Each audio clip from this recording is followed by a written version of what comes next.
SSK fund തരണമെങ്കിൽ PM ശ്രീയിൽ ഒപ്പിടണമെന്ന് നിർബന്ധിച്ചു. അങ്ങനെ കുറച്ചു കാലം ഇവിടെ ചെയ്യാതിരുന്നു. മുഖ്യമന്ത്രി ഡൽഹിയിൽ പോയി, ധർമ്മേന്ദ്ര പ്രധാനെ കണ്ടു, പ്രധാനമന്ത്രിയെ കണ്ടു, പിന്നെ അതുപോലെ തന്നെ അമിത്ഷായെ കണ്ടു. അവസാനം അവിടെ നിന്ന് ഒപ്പിടാൻ പറഞ്ഞു.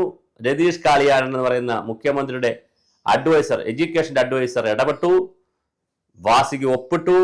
ആ കത്ത് ഡൽഹിയിലുണ്ടെന്നേ, ഡിപ്പാർട്ട്മെന്റിന്റെ കയ്യിലുണ്ട്. ഡൽഹി വിദ്യാഭ്യാസ വകുപ്പിന്റെ കയ്യിൽ ആ കത്തിരിക്കുകയാണ്. അതുകൊണ്ട് ആ കത്ത് കൂടി വെച്ചുകൊണ്ട് അവർ പ്രോസസ് ചെയ്യും ഫയലിൽ. എപ്പോഴാണോ മറ്റൊരു കത്ത് ഉടൻ ചെല്ലുന്നത്, അതിപ്പോൾ ഒരു പുതിയ കത്തിന്റെ കഥയുണ്ടല്ലോ, ആ കത്ത് ചെന്ന് കഴിഞ്ഞാൽ തടയപ്പെടും. കാരണം കണ്ടീഷൻ അവർ പറഞ്ഞത്. അല്ലെങ്കിൽ കേന്ദ്ര ഗവൺമെന്റ് കണ്ടീഷനിൽ നിന്ന് പിന്നോട്ട് പോകണം.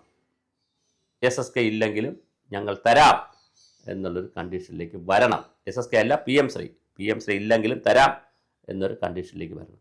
അങ്ങനെ ഒരു കണ്ടീഷനിലേക്ക് വരാനുള്ള ഒരു സാധ്യതയും കാണുന്നില്ല.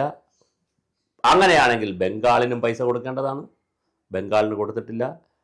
തമിഴ്നാടിന് പൈസ കൊടുക്കേണ്ടതാണ്, തമിഴ്നാടിന് കൊടുത്തിട്ടില്ല. പഞ്ചാബിന് പൈസ കരാർ വെച്ചാണ് കൊടുത്തത്, ഈ PM ശ്രീയിൽ ഒപ്പിട്ടതിന് ശേഷമാണ് കൊടുത്തത്. 2 പ്രാവശ്യവും അവർക്ക് പൈസ കൊടുത്തില്ല. 3ാമത് ഒപ്പിട്ടതിന് ശേഷമാണ് പൈസ കൊടുത്തത്. അപ്പോൾ കേരളത്തിന് മാത്രമായി സമ്മർദ്ദം ചെയ്തപ്പോൾ കിട്ടിയെന്ന് എഴുതുന്ന പത്രത്തെക്കുറിച്ചും അങ്ങനെ സമ്മർദ്ദപ്പെടുത്തിയപ്പോൾ കിട്ടിയെന്ന് പറയുന്ന ചാനലുകളെക്കുറിച്ചും എന്ത് സമ്മർദ്ദമാണ് നമുക്കുള്ളതെന്ന് അറിയാൻ കൗതുകമുണ്ട്. SSKക്ക് പൈസ 1158 കോടി രൂപ കിട്ടാത്തത് PM ശ്രീയിൽ ഒപ്പിട്ട് മാത്രമേ കിട്ടുള്ളൂ എന്ന് കേന്ദ്ര സർക്കാർ പറഞ്ഞതിൻ്റെ കഥയാണ്.